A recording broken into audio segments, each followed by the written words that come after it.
नमस्कार। इस दिल से के एपिसोड में हम कुछ ऐसी बात पे चर्चा करेंगे और ऐसे शख्स के बारे में चर्चा करेंगे जो मैं समझता हूँ कि अगर उत्तर प्रदेश में कोई ऐसा शख्स है जो चुनाव के नतीजे को बदल सकता है, उसके बारे में हम बात करेंगे और जल्दी ही बताएंगे वो कौन है। लेकिन उसके पहले कुछ बातें मैं आपसे करना चाहता हूँ। वो ये है कि हिंदुस्तान की राजनीति का नक्शा कुछ सालों में बदल चुका है। चाहे केंद्र की सरकार हो या भाजपा की राज्य में सरकार हो, उनका मकसद एक रहता है कि किसी तरीके से चुनाव जीता जाए, कोई भी षड्यंत्र इस्तेमाल किया जाए ताकि चुनाव जीता जाए। और सबसे पहले तो वो संस्थाओं का कब्जा करते हैं, मीडिया तो कब्जा कर चुके हैं, और फिर वो जो खास राजनीतिक लोग हैं विपक्ष के, उनके ऊपर केस दर्ज करते हैं, अक्सर झूठे होते हैं, और ताकि वो कचहरियों में जाते रहें, अपनी बेल कराते रहें, उनको जेलों में बंद भी किया जाता है और प्रेशर भी डाला जाता है कि आप अपना रवैया बदलिए। तो आपने देखा होगा कहीं भी हो, अगर कांग्रेस की सरकारें हों प्रदेशों में, तो उनके चीफ मिनिस्टर के खिलाफ केस चलाए जाते हैं, और राज्य में सरकारें हों तो जो ऑपोजिशन लीडर हैं वहाँ के या ख़ास ऑपोजिशन के लोग हैं, उनके खिलाफ झूठे केस दर्ज किए जाते हैं।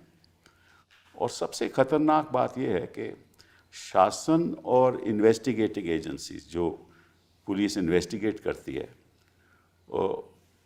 इन्वेस्टिगेशन एजेंसीज शासन के इशारे पे चलती हैं। झूठा केस बनाना हो तो बन जाएगा,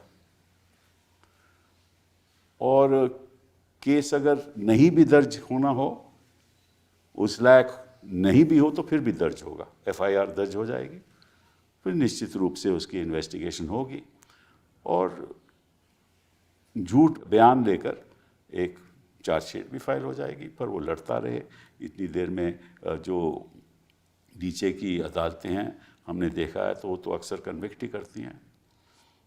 क्यों कन्विक्ट करती हैं, ये मैं आपके ऊपर छोड़ता हूँ। लेकिन ऐसे ही राजनीति में ऐसा बदलाव आया है कि लोकतंत्र को बहुत भारी खतरा है, और हम दिल से के एपिसोड में कुछ ऐसी बातें आपसे, कुछ ऐसी बातों पर चर्चा करेंगे, कुछ कानून के किस्से आपको कुछ एपिसोड्स में दिखाएंगे और उसकी असलियत आपको बताएंगे, ताकि आपको भी ये ज्ञान हो जाए कि किस तरह से हमारी राजनीति चल रही है। तो जिस शख्स के बारे में जो मैं समझता हूँ कि एक बहुत ही अहमियत है उनकी उत्तर प्रदेश में, वो हैं आज़म खान साहब। आपका आज़म खान साहब बहुत स्वागत है। मुझे ये जानकारी नहीं थी कि आप वकील भी थे। आपने 1974 में अलीगढ़ मुस्लिम यूनिवर्सिटी से लॉ भी पास किया, और आप स्टूडेंट पॉलिटिक्स में भी रहे, आप एएमयू के जनरल सेक्रेटरी भी थे, और मुझे ये भी नहीं मालूम था कि आप इमरजेंसी में आप जेल भी गए। फिर आपने हमेशा वकील के नाते गरीब तबकों के लिए लड़ाई लड़ी, लेबर राइट्स के लिए लड़ाई लड़ी, रिक्शा वालों के लिए लड़ाई लड़ी, आपने बीड़ी वर्कर्स के लिए लड़ाई लड़ी, आपने टेक्सटाइल लेबरर्स के लिए लड़ाई लड़ी। फिर आप जब पॉलिटिक्स में आए तो आप तो फाउंडर रहे समाजवादी पार्टी के, सुना है आप फाउंडर रहे मुलायम जी के साथ। और इस बीच जब आपने 10 बार रामपुर में चुनाव भी जीता, 10 बार, कहने की बात ज़्यादा होंगे क्योंकि बीवी भी जीती। अच्छा, ओके। और बेटा भी जीता। उसी कॉन्स्टिट्यूंसी से मैं एमपी भी हुआ। एमपी भी बने आप। तो इस तरह 13-14 राज्य सरकार में आप बहुत अहम मंत्री भी रहे, 4 बार। हाँ।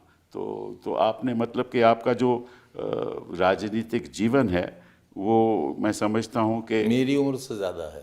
आपकी उम्र से ज़्यादा तो आप वैसे 1980 से लेकर 92 तक आपने कई पार्टी बदली भी? नहीं, कोई नहीं बदली।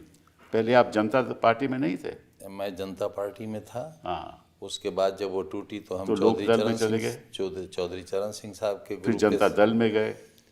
फिर जब जहाँ जहाँ मुलायम सिंह जी गए वहाँ वहाँ। हाँ, जो भी ना, तो पार्टी तो बदली ना। फिर आप एक बार एसपी में आए, तो उसके बाद आपने कभी नहीं बदली? नहीं, एसपी का तो मैं फाउंडर मेंबर ही रहा। जी हाँ। और जब बेगम हजरत महल पार्क में एक बहुत तारीखी सम्मेलन हुआ जिसमें समाजवादी पार्टी बनने का ऐलान हुआ, तो उसका संविधान भी मैंने ही रखा था। अच्छा। और उस दिन मैंने बताया था कि मेरी अपनी ज़ाती हैसियत क्या होगी पार्टी में और हिंदुस्तान में। जिस तरह कभी मौलाना मोहम्मद अली जौहर से ये पूछा गया कि आपका मज़हब क्या है, तो उन्होंने कहा कि मैं पहला मुसलमान, मैं दूसरा मुसलमान और मैं आखिरी मुसलमान। लेकिन अगर कोई मुझसे मेरी वतनियत पूछेगा तो मैं कहूँगा मैं पहला हिंदुस्तानी, मैं दूसरा हिंदुस्तानी और मैं आखिरी हिंदुस्तानी। जी हाँ। ये मैंने अपनी हैसियत उसी दिन वाज़े कर दी थी कि मेरे जीने का तरीक़ा ये होगा, ताकि समाज ये जान ले कि अगर उन्हें मेरे ख़यालात से इत्तेफाक हो तो मुझे वोट करें और ना हो तो ना करें, क्योंकि सबको अपने अक़ाइद पर कायम रहने का हक़ संविधान भी देता है और हर शख्स का मज़हब भी देता है, हमारा समाज भी देता है। कोई किसी से ज़बरदस्ती नहीं करता। जी हाँ। मैंने पार्लियामेंट में जो पहली तकरीर की थी उसमें यही कहा था कि अगर कोई नाराए तकबीर अल्लाह अकबर इसलिए कहे कि पड़ोस में सोचते हुए बच्चे उड़ जाएं और दहशत फैल जाए, तो मैं कहूँगा कि ये इस्लाम का नारा नहीं है। लेकिन अगर कोई हर हर महादेव का नारा भी लगाएगा दहशत फैलाने के लिए, तो मैं कहूँगा ये धर्म का नारा नहीं है। तो इस सोच को लेकर हमने समाजवादी पार्टी बनाई थी। आपने फिर यूनिवर्सिटी भी, अल जौहर यूनिवर्सिटी भी बनाई? सब वो तो दरअसल ऐसा हुआ कि मैं, जैसे आपने शुरू में फरमाया कि मैं लेबर मूवमेंट में भी रहा, और जब पहली सरकार बनी तो मैं लेबर मिनिस्टर भी रहा और मैं बीड़ी वालों के साथ बैठता था। दरअसल हमारी लड़ाई फ्यूडलिज्म के ख़िलाफ़ थी। जी हाँ। और मज़दूर थे हमारे यहाँ, या तो बीड़ी बनाते थे या रिक्शा की इंडस्ट्री थी, यानी रिक्शा चलाने वाले इतने ज़्यादा थे। जी हाँ। जी हाँ। मुझे याद है कि एक मौके पर जब मैंने बीड़ी मज़दूरों की हड़ताल कराई तो 30 दिन से ज़्यादा हड़ताल चलने के बावजूद भी भूखमरी फैल गई, लेकिन मालिकों ने उजरत नहीं बढ़ाई। मैंने जब उनसे रिक्वेस्ट करी कि एक पैसा, उस ज़माने में एक पैनी होती थी, होती थी। एक पैनी बढ़ा दीजिए, तो मालिक ने कहा कि हम बढ़ा तो देते, लेकिन इस पैनी बढ़ाने से मज़दूर की हिम्मत बढ़ जाएगी। इत्तेफाक ये हुआ कि जब अगला इलेक्शन हुआ, सरकार बनी और मैंने उन्हीं मालिकों से 45 रुपया बढ़वाए थे मजदूरी के। और इनकलाब ये था कि जहाँ बीड़ी की ब्रांचेस होती थी, जहाँ बीड़ी बनती थी, वहाँ तंबाकू, पत्ता, गंदगी सब कुछ होता था। वो झाल कहलाता था जिस पर वो बैठते थे, और मैं वहीं बैठकर उनके साथ चाय पीता था। वहीं से मैंने लड़ाई शुरू की थी। तो वो जब एमपी साहब वोट मांगने आते थे तो उसे झाड़ते थे कि गंदगी झड़ जाए, लेकिन वो इतनी धूल होती थी कि नवाब साहब को बहुत सी छींकें आती थी और उन्हें बैठना पड़ता था। और नहीं बैठते थे तो लोग कहते थे आपको वोट क्यों देंगे, आजम भाई यहाँ बैठते हैं, आप क्यों नहीं बैठेंगे। और आखिरकार वो हारे भी, उन्हें हराया भी हमने ही। रिक्शा हमारी यहाँ इंडस्ट्री थी। अब पिछली सरकार में जब मौका मिला तो ये कॉन्सेप्ट मेरा ही था कि रिक्शों को बदलकर हम सरकार की तरफ से ऑटो रिक्शा देंगे, और पूरे उत्तर प्रदेश में हमने रिक्शे लेकर ऑटो रिक्शा दी थी, क्योंकि वो एक तीर चुभा हुआ था गुर्बत का मेरे दिल में। उसे निकालने की कोशिश की।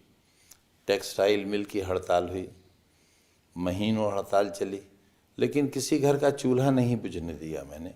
मैं चंदा मांग कर लाता था। और यहाँ तक आप, यानी ये बड़ा तारीख़ी वाक़या है कि मैं एमएलए था उस वक्त। चौधरी चरण सिंह साहब का उस ज़माने में बड़ा बड़ा नाम था। लेबर मूवमेंट के बड़े दुश्मन हुआ करते थे वो। मैं उनका बड़ा चहीता था। मेरा टिकट कट गया था, मैं एक इलेक्शन हारा भी हूँ। तो जब मैं उनसे मिलने के लिए गया तो मुझसे बोले क्यों, आप तो हारे हैं। मैंने कहा नहीं साहब, मैं बहुत कम वोटों से 1100 वोट से हारा हूँ। बोले नहीं, आपकी तो ज़मानत जब्त हुई थी। मैंने कहा नहीं साहब, ये तो बात गलत है। तो बोले नहीं, तुम झूठ बोलते हो। मैंने कहा साहब, हम तो हंसी में भी कोई झूठ नहीं बोलते। तो उन्होंने अपना चश्मा उतारा, जैसे मैंने लगा रखा है ऐसी था, चश्मा उतारा और कहा अपने पीए से ज़रा वो इलेक्शन कमीशन की किताब लाओ, ये झूठ नहीं बोलते हैं साहब। वो किताब उन्होंने देखी और जितने वोट मैंने बताए थे, मैं 1100 कुछ वोट से हारा था नवाबों से, और इसलिए हारा था कि मैं बहुत छोटा था। मैं समझता था मैं शहर की कॉन्स्टिट्यूंसी से लड़ रहा हूँ, तो ये जो देहात है इससे मेरा क्या लेना देना, जबकि 40% वोट वहाँ था। इस ज़माने में ना मोबाइल थे ना टीवी था, स्टेंसिल से दीवारों पर छापा जाता था, हैंडबिल साइकिल से हम बांटा करते थे, ये वो ज़माना था। तो जब उन्होंने देखा तो कहा अच्छा, जिलाध्यक्ष झूठ बोल गया। एक साहब थे जिलाध्यक्ष, जिनकी बड़ी लंबी सफ़ेद दाढ़ी थी। अब पीए से कहा कि उस झूठे को पार्टी से निकालो, अध्यक्ष पद से हटाओ, और आज के बाद पाबंदी है घुसे का नहीं वो यहाँ। मुझे बी फार्म ए फार्म दोनों मिला, मैंने चुनाव लड़ा, मैं जीता। और जब जीत कर आया तो मैंने कहा कि साहब मेरी एक दरख्वास्त है आपसे कि जब मैं आपसे मिलने आऊँ तो आप ये समझ लें कि मैं बस से आऊँगा और सिर्फ आपसे मिलने आऊँगा, आपको सलाम करूँगा, आप जवाब देंगे ठीक है, नहीं देंगे तब भी वापस चला जाऊँगा। तो उनका ख़ास इंस्ट्रक्शंस थी कि जब आज हम आएंगे तो मुझसे मिलवाओगे। एक दिन जब मिलने गया मैं तो मुझसे बोले कि बड़े कमज़ोर हो रहे हो। मैंने कहा हाँ साहब, वो बड़े डरते डरते मैंने कहा कि वो टेक्सटाइल की मज़दूरों की हड़ताल चल रही है और मैं ही उसे चला रहा हूँ, मालिक वीके श्रीवास्तव है, वो पैसे नहीं बढ़ा रहे हैं। तो बोले अच्छा भाई हम भी कुछ। मैंने कहा साहब चंदा इकट्ठा करने में बड़ी मेहनत लगती है, कुछ हम भी दे दें। मैंने सुन रखा था कि ये तो लेबर मूवमेंट के बड़े दुश्मन हैं। तो मैंने कहा साहब आप चंदा देंगे? हाँ हाँ भाई देंगे। 1980 में उन्होंने एक रकम बताई जिसे मेरे कान कबूल नहीं किए, और मैंने कहा साहब ज़रा फिर फरमाएंगे आपने क्या बताया? भाई 25,000 हम भी दे देंगे। वो आज के 25 लाख से भी शायद ज़्यादा है। वो 25,000 में छोटा सा ब्रीफ केस लेके जाता था जिसमें एक जोड़ा कपड़े होते थे, उसमें रखे। लेकिन उस वक्त लोग थैला छीन कर भागते नहीं थे। तो मैं बस से आया और वो पैसा लगाया मैंने, उसमें से तकरीबन 11,000 कुछ रुपए बच गए।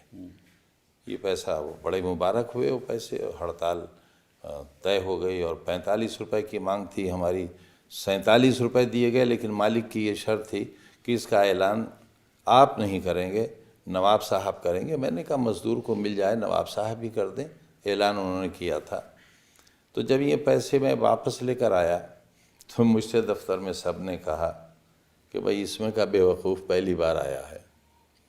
हमारी पेशी हुई चौधरी साहब के सामने, वो फर्श लगा था, होता था, चादर बहुत गाँव तकिए, बहुत हसीन पर्सनालिटी थी उनकी, लंबी चूड़ीदार पाजामा, शेरवानी, सफ़ेद टोपी। बोले क्यों, कैसे आए? मैंने कहा साहब वो आपके पैसे बड़े मुबारक साबित हुए, हड़ताल का फैसला हो गया, हमारे हक़ में हुआ और ये पैसे बचे हैं। भाई क्यों लाए? भाई तो हमने तुम्हें दिए थे। मैंने कहा नहीं साहब आपने मुझे नहीं दिए थे, हड़ताल को दिए थे। तो बोले अच्छा भाई देखो ये वापस तो लेंगे नहीं। मधुलिमय जी का बाई इलेक्शन चल रहा था, तो बोले इनकी तरफ से डोनेशन में शामिल कर लें पैसा। तो इस तरह गरीबों से जुड़ा रहा और वो एहसास आज भी मेरे अंदर जिंदा है। लेकिन आपने स्टूडेंट पॉलिटिक्स भी की और इमरजेंसी में सुना है कि आप जेल भी गए। जी मैं तो पौने उसके 2 बारे साल में बताएंगे रहा। कुछ? पौने 2 साल रहा। दरअसल एक बहुत बड़े आदमी थे, वो एग्जीक्यूटिव काउंसिल के मेंबर हुए थे, यूनुस खान साहब, मोहम्मद यूनुस खान हाँ साहब। हाँ वो जानते हैं, सब लोग जानते हैं। अब वो अफ़गानिस्तानी पठान थे।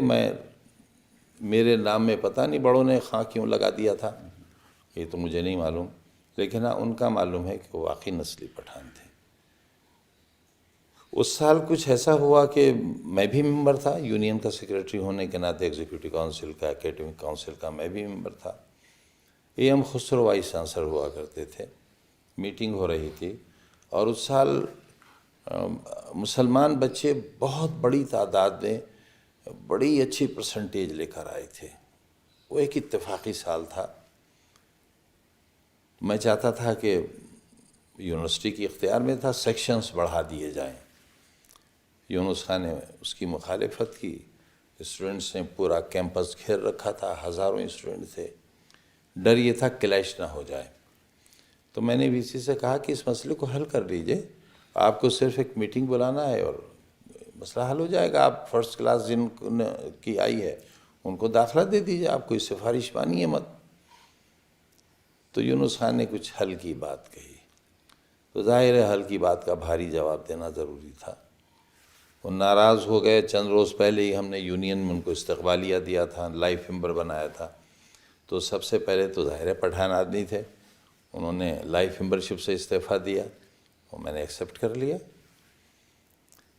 बस वो सरगंजा हुआ कि चील कौवों को हमारा सर मिल गया। उसी वक्त इमरजेंसी लग गई और यूनुस खान साहब ने हमें गिरफ़्तार कराया और गिरफ़्तारी भी बहुत शानदार हुई, बहुत शानदार गिरफ़्तारी हुई। कितने साल रहे आप जी? मैं साहब 2.25 साल तकरीबन रहा। पहले अलीगढ़ जेल में रहा, अच्छा। DIR में जब मेरी ज़मानत हो गई, और उन्होंने मुझे गिरफ़्तारी के बाद एक ऐसी कोठरी में रखवाया जिसमें, वो कोठरी मेरे नसीब का हिस्सा बनी हुई है, जिसमें सुंदर डाकू रहता था जिसे बाद में फांसी हुई थी। तो बड़ी तकलीफ़देह कोठरी थी, ज़मीन के अंदर थी और 24 घंटे में थोड़ी देर निकाला जाता था। पेशाब पखाना भी, एक कुंडली उसमें राख पड़ी होती थी। और ये मेरे 2 दाढ़ें नीचे और 2 दाढ़ें इधर की बिल्कुल नहीं है। मुझे आज भी खाना खाने में बहुत तकलीफ़ होती है। जो नाश्ते में हमें चने दिए जाते थे या मुझे, वो इतने सख्त होते थे कि चना नहीं टूटता था, दाढ़ टूट के निकल जाती थी। तो 20 दिन बाद मेरे लिख कर देने पर कि मैं अंधा हो जाऊंगा यहाँ के अंधेरे से, तब मुझे बैरिक में शिफ्ट किया गया।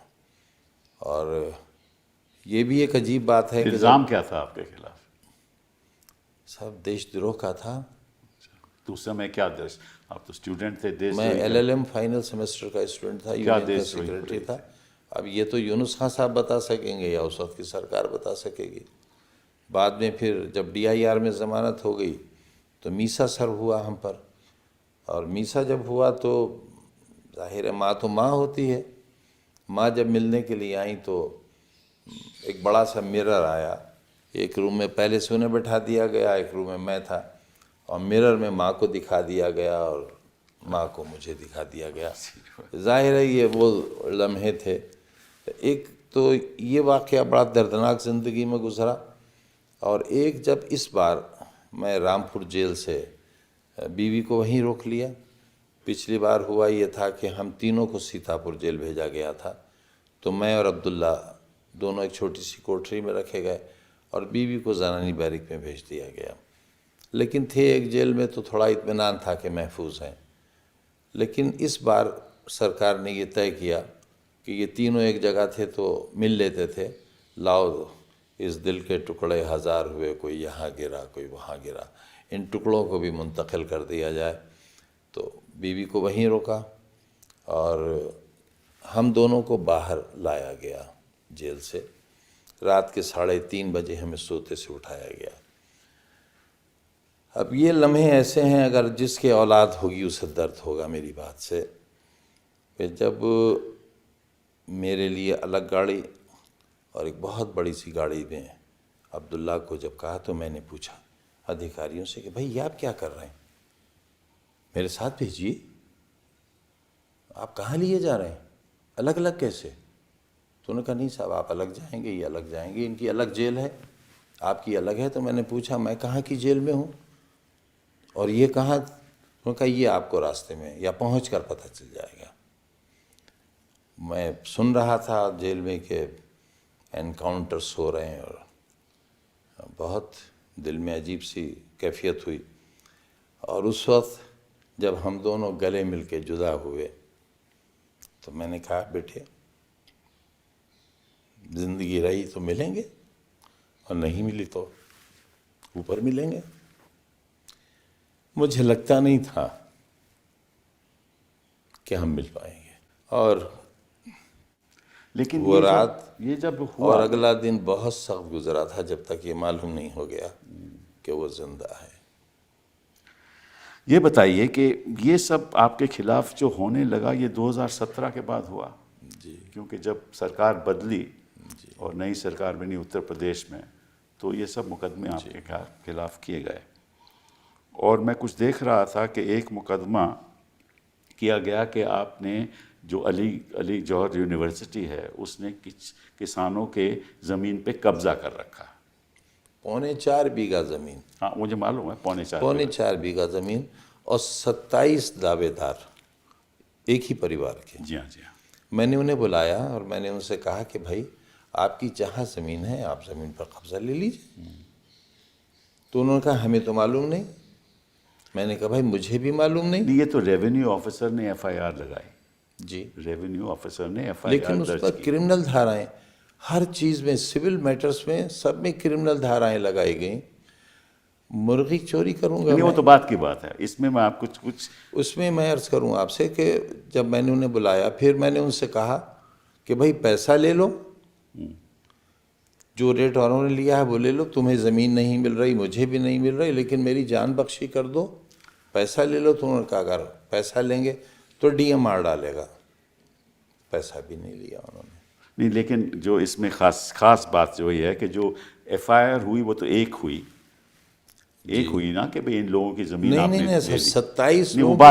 बाद में एक एफआईआर इसने लिखाई रेवेन्यू ऑफिसर ने, फिर उन हर किसान को बुलाया गया कि तुम अपनी सेपरेट जी, एफआईआर जी, लिखो। 27। तो उसके बारे में मैं आपको बताना चाहता हूँ, शायद आपको तो मालूम होना चाहिए, बड़ी इंटरेस्टिंग बात है, ये दर्शकों को बतानी ज़रूरी है कि ये एफआईआर ये वाकई है 2006 का जी और एफआईआर हुई 2019 में। जी जी कानून ये कहता है कि अगर किसी को किसी चीज़ की शिकायत हो तो वो तुरंत एफआईआर करेगा।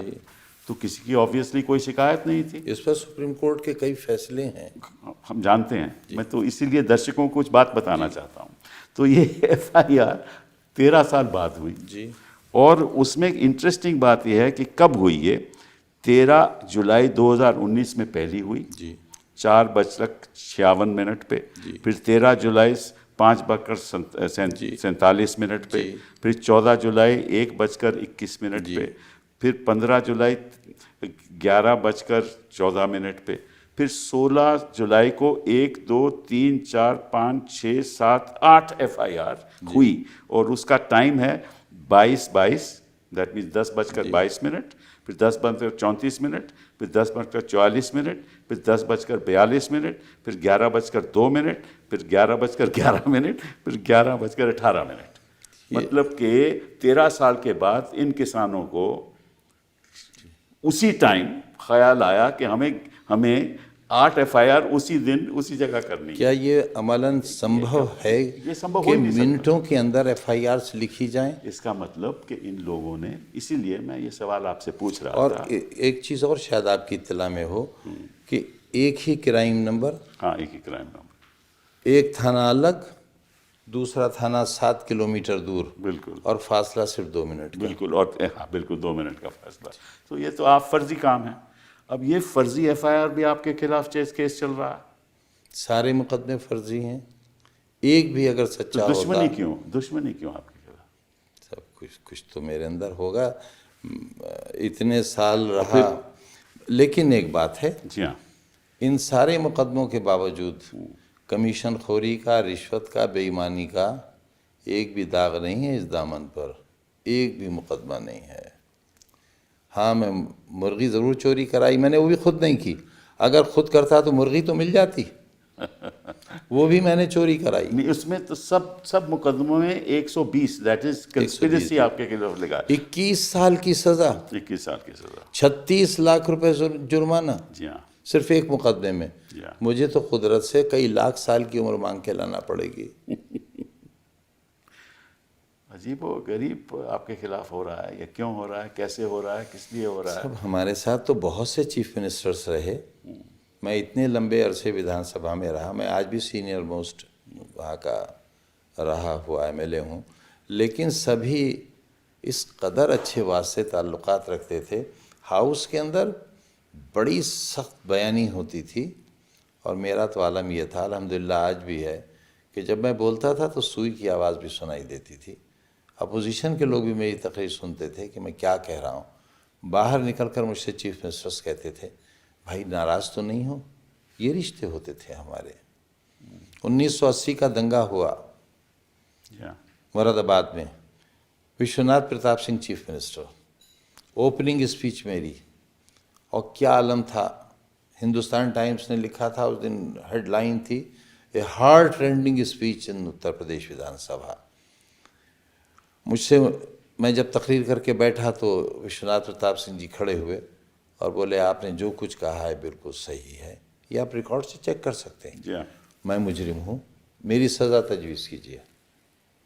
मैं एकदम खड़ा हुआ और मैंने कहा कि आपकी सज़ा ये है, और बल्कि शुरू मैंने यूँ किया कि ये आपकी शराफत और जमहूरियत की जीत है कि एक मुख्यमंत्री अपने जुर्म का इकरार कर रहे हैं और अपनी सज़ा पूछना चाहते हैं। तो सिर्फ आपकी सज़ा ये है कि आप अभी अपने इस्तीफे का ऐलान कर दीजिए। तो पूरा हाउस रूलिंग पंजों पर खड़ा हो गया, हाउस एडजॉर्न हो गया, मैं बाहर आ गया। लेकिन बाहर निकलते ही हाथ मिलाया, या जो करवाहट जो आज बनी कुछ हुई नहीं, है, तसव्वुर नहीं। बल्कि हम तो अपनी जेबों में पर्चे रखते थे, किसी के ट्रांसफ़र का, किसी की बीमारी का। हाउस में लड़ाई, और बाहर जैसे चीफ मिनिस्टर निकले, उन्होंने हाथ बढ़ाया, हमने हाथ में 2 पर्चियाँ दे दी, वो उसी वक्त काम हो जाता था। तो लड़ाई का तो हमें फ़ायदा होता था, क्योंकि उस वक्त नफ़रतें नहीं थी, हिकारत नहीं थी, एक दूसरे को जलील नहीं करते थे, बर्बाद नहीं करते थे। आज एक और किस्सा है आपके बारे में, एक आरोप लगा है और उसका भी वाक़या 2016 का है, और एफआईआर हुई 2019 में, जिसमें कहा गया कुछ लोगों ने कि आपके लोगों ने, आप नहीं, आपके लोगों ने आके उनके घर ढा दिया, ठीक है, जी साहब, घर मगर ध्वस्त कर दिया। 4 नवंबर 2016 को, 16 को, उससे पहले ज़मीनों पर सरकार ने कब्ज़े लिए। मेरा गुनाह यह है कि मैं वज़ीर था, जी हाँ, सरकार ने कब्ज़ा लिया, कब्ज़ा लेने में भी कुछ वक्त लगा होगा। उस पर मल्टी स्टोरी बहुत बड़ी इमारत बनी गरीबों के लिए, आसरा कॉलेज, आसरा योजना। यस, वो आसरा नाम भी मेरा ही रखा हुआ था। अच्छा, 1.5 साल तो लगा होगा। जी हाँ, फिर उसका अलॉटमेंट हुआ, जी हाँ, 4 तारीख को अलॉटमेंट हो गया, लोगों ने कब्ज़े भी ले लिए, जी हाँ, और 6 तारीख को एफआईआर होती है कि साहब आज हमारे मकान तोड़कर उससे पायल, खंडवे और मुर्गी चुरा ली गई।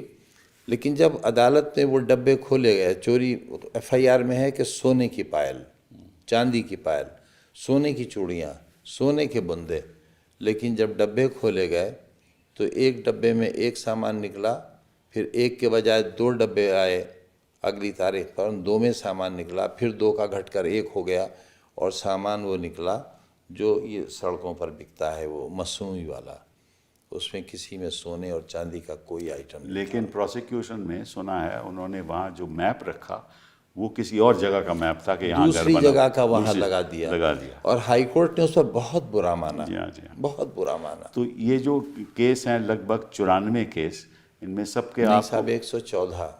नहीं, वो तो पुराने कुछ हैं ना, जो ख़त्म भी हो गए, विड्रॉ भी हो गए, वो भी उन्होंने बीच में लगा दिए हैं। लेकिन अभी जो केस लाइव हैं, रीओपन करें ना, फिर वो हाँ हो सकता है, लेकिन 94 केसेस हैं, उसमें से आपको सभी में बेल रखी है, सब फिलहाल तो सब में बेल है। वो तो आप ही तो देखा है। नहीं वो तो ठीक है, लेकिन उसमें आप क्या करते हैं कि जब बेल हो जाती है तो एक और सेक्शन वो आईपीसी का लगा देते 3 धाराएं बढ़ा दी बढ़ा ताकि मैं देते हैं। रोक लिया जाऊं। मैंने तो बंधा हुआ सामान खोल लिया था, फिर रहना है। तो इसके पीछे आपके कोई तो आप में ख्याल आता होगा कि इसके पीछे क्यों हो रहा है ये सब। देखिए, पहले हम एक दूसरे की सियासी मुखालिफत करते थे, जी हाँ, जनता में अपनी बात कहते थे, जनता वोट देती थी। अब ऐसा नहीं है। अब सरकार चलाने वाले वोट मांगते नहीं हैं, वोट छीन लेते हैं। जी हाँ, पूरे मोहल्ले सील कर दिए गए, घरों में बाहर से डंडेला लगाकर ताले डाल दिए गए, लाठी चार्ज हुआ, दरोगा लोग तमंचे लेकर दौड़े। कौन वोट डालने निकलेगा? अब इस तरह की नफ़रतें, डराया जाता है, धमकाया जाता है, रिश्तेदारों को प्रताड़ित किया जाता है। अब मेरा छोटा सा शादी घर था, वो मेरी बच्चों की रोज़ी रोटी का, जिस दिन शादी होती थी पुलिस चली जाती थी कि साहब एक तिजोरी चोरी हुई है, उसकी तलाश कर रहे हैं। बाराती भाग जाते थे, मुझे पैसे वापस करना पड़ते थे, लिहाजा वीरान हो गया। तो इस तरह से माशी मार भी हुई। अब ये मुकदमा जिस तरह से हम लड़ रहे हैं आप जान सकते हैं। मैं घर बेच रहा हूँ तो कोई घर खरीदने नहीं आता। मैंने पूछा क्यों नहीं खरीद रहे हो? बोले भाई आपसे कौन खरीदेगा, और मार डालेगी पुलिस हमें कि आपने क्यों खरीद लिया इसका मुजरिम का घर। एक केस जौहर यूनिवर्सिटी पे भी था कि भैया कोई म्यूनिसिपल कॉरपोरेशन के कोई मशीनें थी, वो क्या केस था ज़रा बताइए। सब वो ये कहा गया कि एक मशीन बरामद हुई। कौन सी मशीन, किस किस्म की? ये जो धूल साफ करती है, अच्छा, छोटी मशीन थी। और उसके नेक्स्ट डे जो चेयरपर्सन थी, जिनके शौहर आज भी अजहर अली खां जेल में हैं, म्यूनिसिपल कॉरपोरेशन की मशीन? जी रामपुर म्यूनसिपल। रामपुर म्यूनिसिपल। ये कहा कि ये म्यूनसिपल बोर्ड की एक पब्लिक के आदमी से, जो पुलिस का मुखबिर है, उससे FIR कराई गई कि नगर पालिका की एक मशीन है जो यूनिवर्सिटी में है। हमसे कोई मतलब नहीं, अगर आप कोई चीज़ लाकर रख देंगे तो हम कोई जिम्मेदार थोड़े ही हैं। पुलिस लगी हुई है यूनिवर्सिटी गेट पर, पुलिस का पहरा है, मैं जेल में हूँ, तो मैं कहाँ से रख दूँगा लाकर।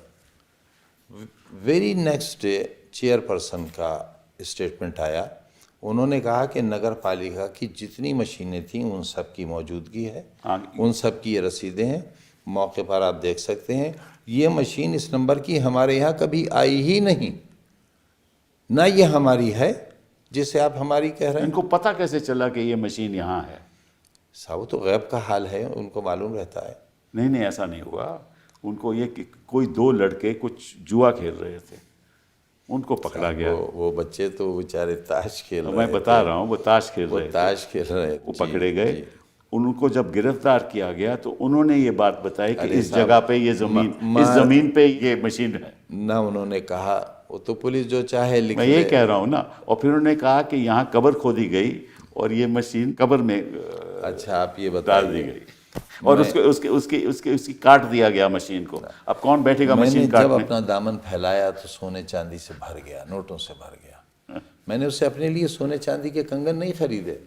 इतनी बड़ी यूनिवर्सिटी बनाने वाला इतना घटिया काम करेगा? नहीं, वो मशीन काटेगा कहाँ से, काटेगा कैसे? साहब वही तो बताएंगे। तो बर्डन ऑफ प्रूफ तो उन पर है, लेकिन बताना मुझे पड़ रहा है। पर ऐसे केस में आपकी गिरफ्तारी हो रही है, आपको बेल नहीं मिल रही, अदालत बेल नहीं दे रही, अदालत सुनवाई नहीं करती, अब होगा क्या? आपको एक मज़ेदार मुकदमा और आपके पास आएगा। मैं चौथी बार वज़ीर हूँ, जेड सिक्योरिटी है मेरे पास। बीवी मेरी उस वक्त एसोसिएट प्रोफेसर थी। वज़ीर रहते हुए, बीवी सर्विस में होते हुए, जो शख्स बीड़ी सिगरेट नहीं पीता है, मैंने शराब की दुकान लूटी है जनाब। अच्छा, और 16,900 रुपया गले से चोरी किया मैंने और मेरी बीवी ने। My God. उस डकैती में भी मुलजिम है साहब। रोइए जार जार क्या और कीजिए हाय हाय क्यों। तो ये इस बीच आपने, क्योंकि आप कितनी अरसे जेल में रहे और खैर मुकदमे तो हम लोग लड़ते ही रहे, लेकिन आप समाजवादी पार्टी के साथ क्या बातचीत रही इन 2-4 सालों में? अच्छा, इसमें बेचारे मेरा क्या कर सकते थे? मेरी क्या मदद कर सकते थे सिवाय इसके कि मेरे लिए दुआ करते, मेरे लिए बयान देते।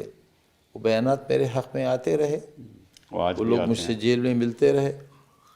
अभी अखिलेश जी ने कहा कि ये सारे बेकसूर और सारे फर्जी मुकदमे आप जी कई बार कह चुके हैं कि हम ये वापस लेंगे, लेकिन मैं चाहूँगा ये कि जब भी कभी सरकार आए तो उस हद तक मेरा दामन बेदाग हो, मैं मुजरिम की हैसियत हाउस में न जाऊँ। जी हाँ, जी हाँ।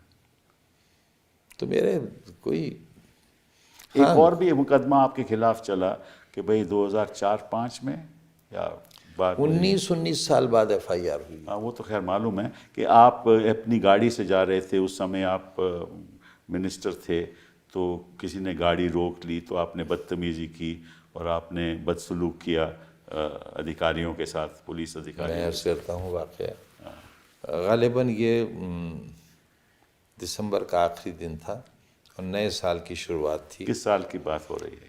मुझे एग्जैक्टली साल याद नहीं। तन्हाई की इतनी रातें गुजारी हैं 5 बरस एक कोठरी में कि याददाश्त पे बहुत असर पड़ा है। अमीर आलम खां हमारे साथ मिनिस्टर थे और मुझे पार्टी ने, मुलायम सिंह जी ने पार्टी की तरफ से गाड़ी दी हुई थी पजेरो। तो ड्राइवर गाड़ी चला रहा था, मैं पीछे बर्थ पर लेटा था। अब्दुल्ला बहुत छोटा सा था, इतना सा होगा। ये आगे बैठा था तो बच्चों की तरह ये उचक कुचक कर देख रहा था। एक रात पहले सीआरपी के गेट पर फायरिंग हुई थी। कहा गया था कि आतंकवादियों ने हमला किया। वहाँ एक साहब एसएसपी थे, उनसे जाहिर है जब हम राजनीति में हैं तो अधिकारियों से तो हमारी लड़ाई होगी ही।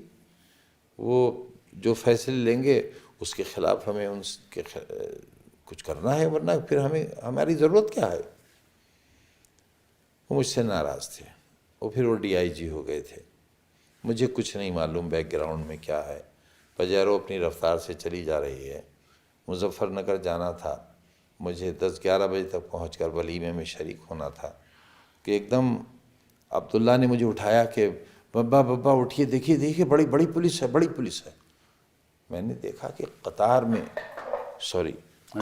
पुलिस खड़ी है और सब राइफल्स बिल्कुल ताने हुए हैं। अच्छा। और इस तरह रोड ब्लॉक की है कि गाड़ी निकल सके। यानी आपको अगर लगाना है ब्लॉक करने के लिए तो आप पूरी सड़क रोकेंगे, लेकिन इस तरह लगाया कि गाड़ी निकल सके। उनका ख्याल ये था कि मैं मिजाजन थोड़ा सख्त आदमी हूँ इन मामलात में, तो मैं रुकूंगा नहीं। अच्छा। और जब रुकूंगा नहीं तो उनके पास जवाज़ होगा फायर ओपन करने का। मैंने गाड़ी रोक ली, शीशा उतारा। एक समखान करके ही इंस्पेक्टर थे, उसके छजलैट थाना मुरादाबाद ज़िला, नंगा रिवॉल्वर हाथ में खुला हुआ उनके, मेरे सीने पर उन्होंने तान कर कहा कि गाड़ी से उतरिए। अच्छा। तो मैंने कहा भाई कसूर तो बताइए। तो उन्होंने कहा रेडियोग्राम है ये, और ये रेडियोग्राम ये था कि काले रंग की डार्क ग्रीन कलर की गाड़ी थी कि काले रंग की गाड़ी आ रही है रामपुर की तरफ से, जिसमें आतंकवादी भी हो सकते हैं। वैसे यानी मुझे मारने के लिए क्या जस्टिफिकेशन था। लिहाजा मैं उतरा और मैंने ड्राइवर से कहा कि बच्चे को लेकर खेतों में दूर चले जाओ ताकि अगर फायरिंग हो तो बच्चा बच जाए। और मैं सड़क के पास फुटपाथ थी, फुटपाथ के पीछे जो ज़मीन थी वहाँ मैं पालथी मारकर बैठ गया। मैंने कहा नहीं, मैं अंदर नहीं जाऊँगा। ज़ोहर की नमाज से लोग बाहर निकल रहे थे। उन्होंने जिसने भी देखा, अरे आज़म भाई अस्सलाम वालेकुम, आप कैसे? मैंने कहा भाई रोक लिया है। वो लोग जमा होने लगे और काफ़ी लोग हो गए। सारे एमएलएज मुरादाबाद के आ गए, फिर डीएमएसपी दोनों आए। अच्छा। और फ़ोटो हैं कि उन्होंने मुझसे कहा कि साहब इससे गलती हुई, ये आपको पहचाना नहीं। अच्छा। मैंने कहा नहीं साहब, इसने तो मेरा नाम लेकर मुझसे पूछा, लेकिन फिर भी आप क्या चाहते हैं? बोले हम चाहते हैं कि आप चले जाइए, इसकी गलती है, इसने आपको गलत रोका। वो मैंने सबसे कहा कि भाई मामला ख़त्म हो गया, आप जाइए, मैंने आपको बुलाया भी नहीं था। सारे लोग चले गए और मैं इस ख्याल से कि शाम हो गई है, वलीमा ख़त्म हो गया होगा, मैंने कहा चलो यार दिल्ली चल रहे हैं, एक दिन आराम करेंगे और फिर रामपुर आएंगे। यूपी भवन गया, वो कमरे में जैसे ही टीवी ऑन किया, पट्टी चल रही थी आज़म खां पर, फला फला धाराओं में मुकदमा दर्ज हो गया। उसमें साहब सज़ा हो गई मुझे, मेरी मेंबरशिप चली गई। हाँ, मुझे मालूम है। और देखिए मेरी मेंबरशिप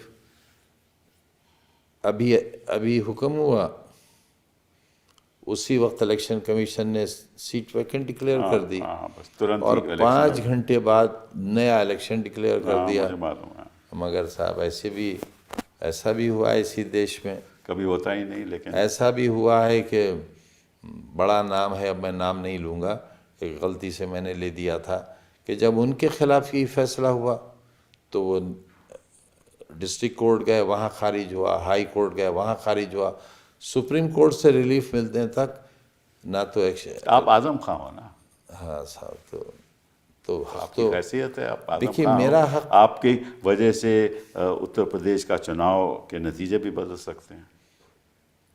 आपकी इतनी अहमियत तो है ना बिल्कुल समाज में, आप मालूम, सबको मालूम है कि आप मुस्लिम कम्युनिटी मुर्गी के बकरी चोर, नहीं, किताब चोर, नहीं, किताब कौन चोर, मानता है?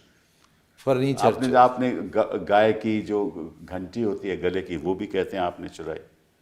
सब असल में दुख इस बात का है कि इतनी बड़ी ताकत वाले लोगों ने अपने स्तर के इल्ज़ामात लगाए, मेरे स्तर के इल्ज़ामात लगाना चाहिए थे। ये दुख है।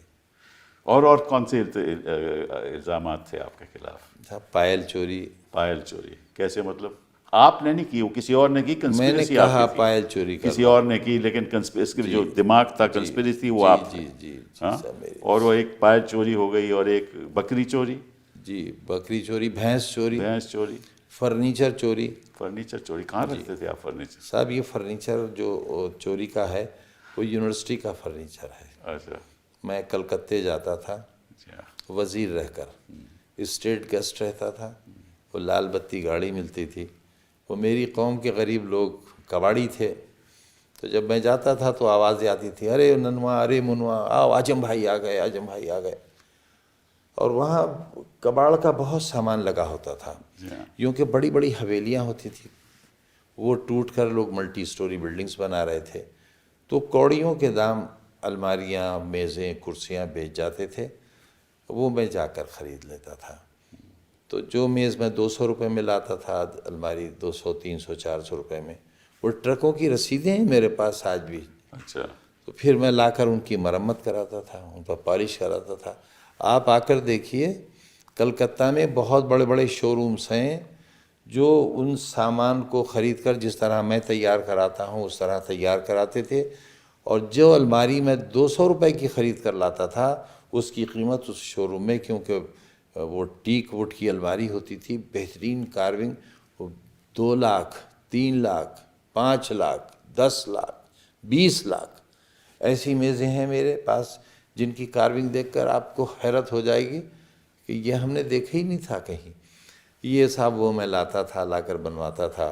वो पुलिस अपने ट्रकों में रखकर वो ले गई, मेरी किताबें ले गए और मुझे चोर बना। अच्छा, ये बताइए कि ये अली जौहर यूनिवर्सिटी जो आपने बनाई, इसके पीछे ख्यालात क्या थे और कब आपने बनाई? ये साहब जब मैं पढ़ता था तो अक्सर एक शेर वहाँ बड़ा मशहूर था कि चश्मे सैयद यानी सर सैयद, चश्मे सैयद निगरां है कि फिर उठे शायद कोई दीवाना अलीगढ़ के बेयाबानों से।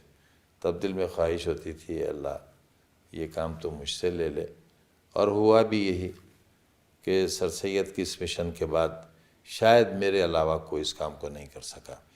और ये काम कुछ इस तरह हुआ कि जब सर सैयद साइंटिफिक सोसाइटी उन्होंने बनाई, तब ब्रिटिश सरकार थी और वो बहुत करीब थे ब्रिटिश सरकार के।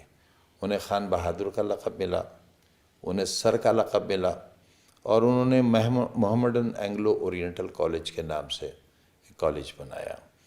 उनकी ज़िंदगी में Strachey Hall, Victoria Gate, SM North कहलाता है, बस वो इलाका बना था। और उनके इंतकाल के ग़ालिबन 24 या 25 बरस के बाद ब्रिटिश गवर्नमेंट ने उसे यूनिवर्सिटी बनाया। इसी तरह बनारस हिंदू यूनिवर्सिटी को मदन मोहन मालवीय जी के गुजर जाने के 18 बरस के बाद ब्रिटिश गवर्नमेंट ने यूनिवर्सिटी बनाया। और जब सर सैयद बना रहे थे, एक तस्वुर और एक यूनिवर्सिटी का ही कॉन्सेप्ट था, उन्होंने ऑक्सफोर्ड देखा, कैम्ब्रिज गए, तमाम स्टडी करने के बाद इसे बनाया था। तो उन्हें सर का लक़ब मिला था। और जब मैं बना रहा था तब नारा लग रहा था, जो आज़म का सर लाएगा वही राम भक्त कहलाएगा। तो सर यहाँ भी था, सर वहाँ भी था। तो आप बच्चों को फ्री एजुकेशन देते हैं? नहीं साहब, बहुत नॉमिनल फ़ीस लेते हैं। हमारे स्कूल CBSE बोर्ड के स्कूल थे, और एक नवाबीन की इमारत थी जो बिल्कुल खंडहर हो गई थी। बहुत पैसा चंदा करके मैंने उसको बनाया था, वो भी गवर्नमेंट ने वापस ले ली। 99 ईयर्स लीज़ पर थी 2 इमारतें, और बहुत तो लीज सस्ता। कैंसिल हो गई, वो स्टे भी हो लीज गया। कैंसिल हो गई और हमारा जितना सामान था वो भी नहीं दिया। फर्नीचर, कंप्यूटर्स, मेज़, कुर्सी, पंखे, कुछ नहीं दिया। सब हमारा जब्त कर लिया गया, आज तक नहीं मिला। बार बार हम लिखते हैं, नहीं मिला। मेडिकल कॉलेज से हमारा बहुत सामान चोरी हुआ। जब कोविड सेंटर बनाया गया तो ये लिखकर नहीं दिया गया कि हमने किस किस चीज़ का कब्ज़ा लिया और हम क्या सामान यहाँ दे रहे हैं। वरना तरीक़ा ये है कि यूनिवर्सिटी रजिस्ट्रार या वाइस चांसलर को एक जवाबी ख़त, एक हमारा, कि भाई हम इतना एरिया ले रहे हैं और इसमें ये सामान है, ये हमारे कब्ज़े में है और हमारा ये सामान है जो हम वापस लेंगे। कोई लिखत पढ़त नहीं हुई और बहुत कुछ लूट गया हमारा। कोई इन्वेंट्री भी नहीं हुई। कुछ नहीं हुई। मैंने अक्सर देखा है कि आपके मुकदमों में जो स्पेशल कोर्ट है, ये जो ट्रायल कोर्ट हैं, वो बेल तो आपको मिलती नहीं, कभी भी नहीं मिली शुरुआत में।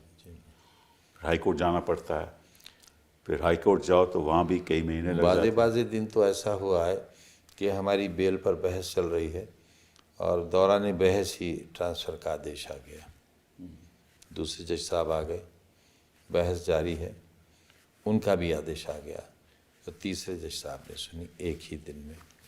तो हमारे साथ तो कुछ ऐसा हुआ है जो शायद मुग़लों के ज़माने में भी नहीं हुआ। अंग्रेज़ों ने किए जुल्म, शायद उससे कुछ मिलते जुलते या उससे बढ़कर हमने भी किए, लेकिन क़ैद में उन्होंने इतनी तकलीफ़ें नहीं दी होंगी जितनी तकलीफ़ें हमें दी। और नाज़ियों की जेल में भी शायद वो अब मुझे समझ नहीं आया कि आपको, देखिए चलिए, ये जो इल्ज़ामात आपके ऊपर लगे हुए हैं, ये कोई रिश्वत का नहीं है, कुछ को मर्डर नहीं है, इसमें 120B है, इसमें कोई आप मैंने आज तक कोई जानवर हलाल नहीं किया, बकरा भी हलाल नहीं किया, मुझसे होता ही नहीं। मुर्ग हलाल नहीं किया, खा तो लेता हूँ। तो कहने का मतलब यह है कि अगर यही स्थिति है तो आपको किस किस्म की जेल में रखा गया? साहब मुझे जेल में तो रखा ही नहीं, मुझे तो फांसी घर में रखा था। अच्छा, जहाँ फांसी दी जाती थी अंग्रेज़ों के ज़माने में। ये ख़ास मोहब्बत आपसे साथ क्योंकि ऐसी जगह आपको रखे, कोई बात तो होगी ना? आप क्योंकि एक बड़े मुस्लिम लीडर हैं, इसलिए आपको ख़त्म मेरे करना दामन पर कोई दाग नहीं है, यही मेरा गुनाह है। मैंने इस पैसे से यूनिवर्सिटी क्यों बनाई, स्कूल क्यों बनाए? इस पैसे से मैंने अमेरिका में, लंदन में, ऑस्ट्रेलिया में जायदाद क्यों नहीं ली, महल क्यों नहीं बनाए, मैं वहाँ क्यों नहीं चला गया? मैं पंक्चर जोड़ने वाले और बीड़ी बनाने वालों को, रिक्शा चलाने वालों को, उनके बच्चों के हाथों में कलम देकर साइंटिस्ट और डॉक्टर, इंजीनियर बनाना चाहता हूँ। इससे बड़ा गुनाह मेरा और क्या हो सकता है? जहाँ बेटी पढ़ाओ, बेटी बचाओ का नारा दिया गया हो और बेटियों का स्कूल खाली करा लिया जाए तो जाहिर है मेरा गुनाह तो है। मैं प्राइमरी स्कूल, सरकारी स्कूल की फ़ीस लेकर CBSE बोर्ड की डिग्री और सर्टिफिकेट देता था। मेरे स्कूलों का रिज़ल्ट सेंट मैरी और मोदी और दूसरे स्कूलों से बेहतर होता था। टॉपर्स मेरे यहाँ के ये ठेला चलाने वाले, रेहड़ी लगाने वाले, फल बेचने वाले के बच्चे और बच्चियों के होते थे। तो ये काम, इसीलिए तो हर चुनाव आप जीतते थे। काम तो मेरा गलत था। ये तो आपको फांसी घर रखा गया, किस हालात में रखा गया ये बताइए? 24 कोठरियाँ थी, उनमें सामान भरा था, सांप, बिच्छू, बिच्छखपड़े, और सारी रात लाठी लिए बैठे रहते थे, घर कमरे में न घुसाए। छोटी सी कोठरी थी पहले तो, उस कोठरी में हम 2 थे, मैं और अब्दुल्ला थे 23 महीने तक। और फिर जब ये ज़मानत पर आ गए तो इन्हें हरदोई जेल भेज दिया, मैं यहाँ दोबारा आ गया। तो बहुत छोटी सी थी, कोई खिड़की नहीं, कोई वेंटिलेशन नहीं, और बिल्कुल अकेला रहता था। किसी कैदी को, किसी अधिकारी को आने की इजाज़त नहीं थी। डॉक्टर बहुत अच्छे थे, शायद ही उत्तर प्रदेश में कोई इतना नेक डॉक्टर हो, लेकिन हम एक हफ्ते वायरल बुखार में तड़पते रहते थे, लेकिन कोई दवा देने वाला नहीं होता था। तो अपने ही पास जो स्टॉक में दवाएं घर से कभी आती थी तो उन्हें लेकर ठीक हो जाते थे। और अब तो इतनी कमज़ोरी हो गई थी, 5 बरस तख्त पर लेटे लेटे, बैठे बैठे, क्योंकि टहलने की भी कोई जगह नहीं थी वहाँ, और वो इतना ऊंची नीची ईंटें थी कि ठोकर खा कर गिर जाएं तो हड्डी टूट जाए।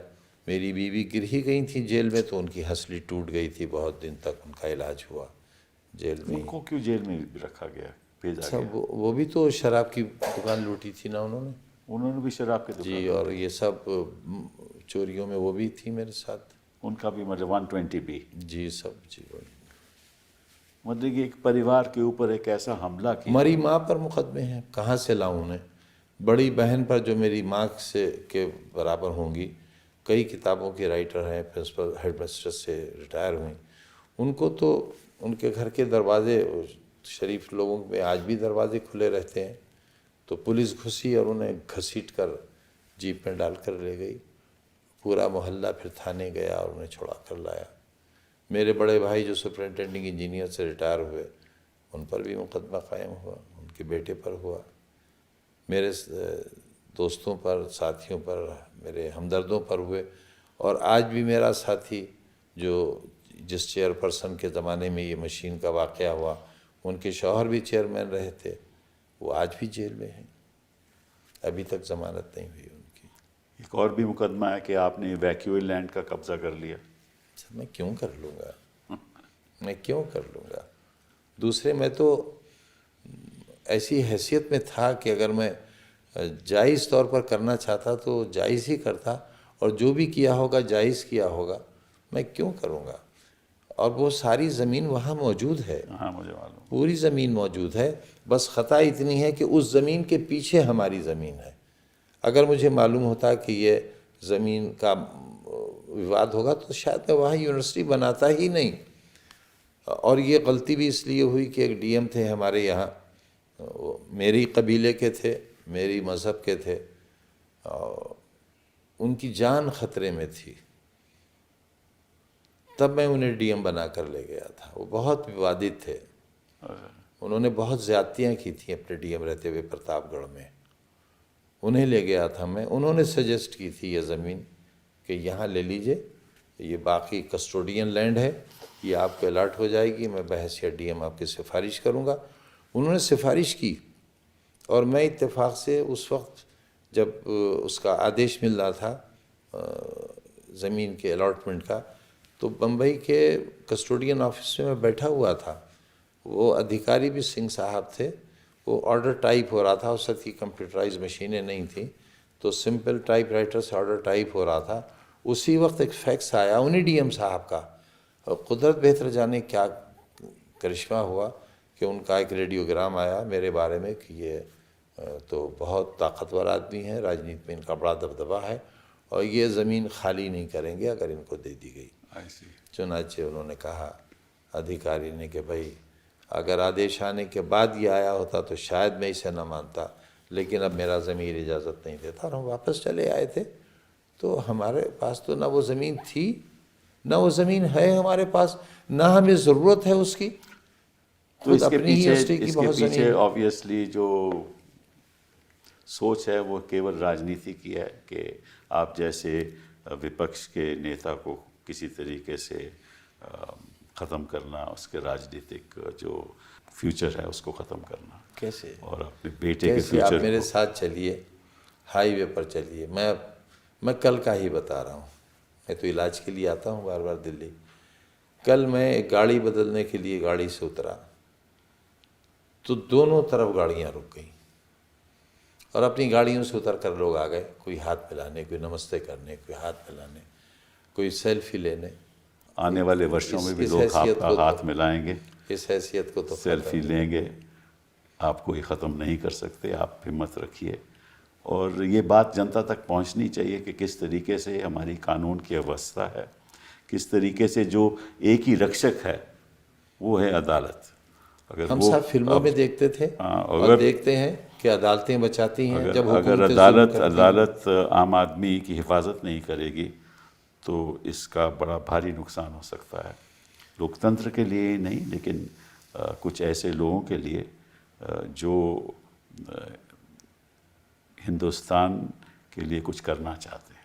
ऑडियो वीडियो एविडेंस के बाद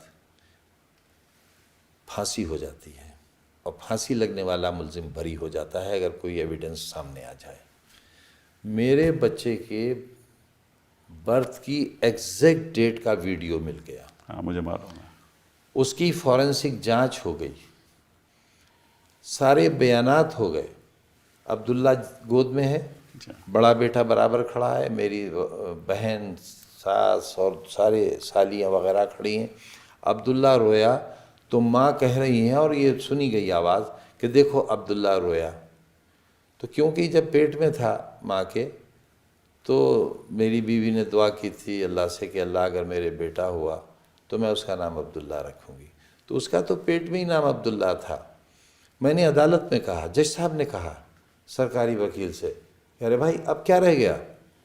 तो हम समझे कि हम शायद साबित करने में कामयाब हो गए कि पर इसमें तो फोर्जरी का केस बन ही नहीं सकता, क्योंकि जो डॉक्यूमेंट बर्थ सर्टिफिकेट है वो आपने थोड़ी ना बनाया नहीं है। नहीं साहब, हमसे क्या हाँ, मतलब, पासपोर्ट आपने थोड़ी ना हमसे बनाया है, तो क्या फोर्जरी से क्या मतलब है? बट हमसे क्या एनीवे, मतलब? ये एक दौर होता है आदमी की ज़िंदगी में जहाँ ऐसे मुश्किलें सामने आती हैं। लेकिन ऊपर की अदालतों से हमें बहुत राहत मिली, आपके ज़रिए मिली। हम बैठे ही शायद इसलिए हैं, वरना इस वक्त भी हम तख्त पर लेटे होते अपने। मैंने इसलिए आपको बुलाया था, लेकिन जो असलियत है ये देश की जनता को मालूम नहीं, और ये देश की जनता तक मैसेज पहुंचना चाहिए कि ये केवल एक ही उदाहरण नहीं है। मेरे ख्याल से कई उदाहरण हैं हिंदुस्तान में जहाँ झूठे मुकदमे। पता नहीं लोग मेरे बारे में क्या सोचते होंगे, मैं कितना बड़ा आदमी हूँ। हाँ हाँ, मैं गली में रहता हूँ, और जिस वक्त IT रेड हुआ है, दीवारें कूद कर आए हैं, उस वक्त भी 2-2 फीट पानी था घर में, बरसात का मौसम था। मेरे पास जनरेटर आज भी नहीं है। वो लोग कहते थे अरे इतना बड़ा नाम, वो दिखावे के लिए AC लगे थे, उनका AC चलाओ। मैंने कहा साहब आप चला दो। पानी नहीं था, बाल्टियां भर भर कर लाते थे, पैरामिलिट्री के लोग थे, उनके साथ फीमेल पुलिस भी थी। बड़ी बड़ी मशीन लेकर आए थे, जांचें करेंगे। नोट गिनने के लिए 8-10 मशीनें आई थी। सुनार लखनऊ से आया था मशीन लेकर, 11,500 मेरे पास, ना 3,500 मेरे पास। 11 अब्दुल्ला सबसे रईस निकले, 11,000 कुछ उसके पास। और मेरे बड़े बेटे की टेबल पे 500-600 रुपये थे, और बीवी के पास 100 ग्राम सोना था, क्योंकि सब कुछ ख़त्म हो चुका था हालात के तहत। तो वो अधिकारी इतने शर्मिंदा थे, इतने शर्मिंदा थे कि जब वो सर्टिफिकेट दे रहे थे तो मैंने कहा कि आप पर कोई इल्ज़ाम ना आ जाए, आप थोड़े दीवारें तोड़कर और देख लीजिए, और फर्श तोड़ लीजिए, आप पूरा घर गिरा दीजिए, मैं आपको लिख कर देता हूँ कि ना मैं कोई मुआवजा मांगूंगा, ना मैं आपसे शिकायत करूँगा, लेकिन आप मुझे इतने अच्छे लग रहे हो, मेरी वजह से आप पर कोई आँच ना आए, आप इस घर को बुलडोज़र मंगा कर गिरा दो। तो उनका बुलडोज़र तो यहाँ आ ही नहीं सकता, हमारी तो कार नहीं आ सकी, और हम जानते हैं क्या हो रहा है आपके साथ। चलिए आजम खान साहब, बहुत बहुत धन्यवाद आपका, आप यहाँ आए और अपनी जो दर्दनाक कहानी है दर्शकों के सामने रखी, और देश की जनता को ये पता लगना चाहिए कि कानून की व्यवस्था क्या है। आज के दिन बहुत ख़तरनाक दौर से हिंदुस्तान आगे बढ़ रहा है। बहुत बहुत धन्यवाद।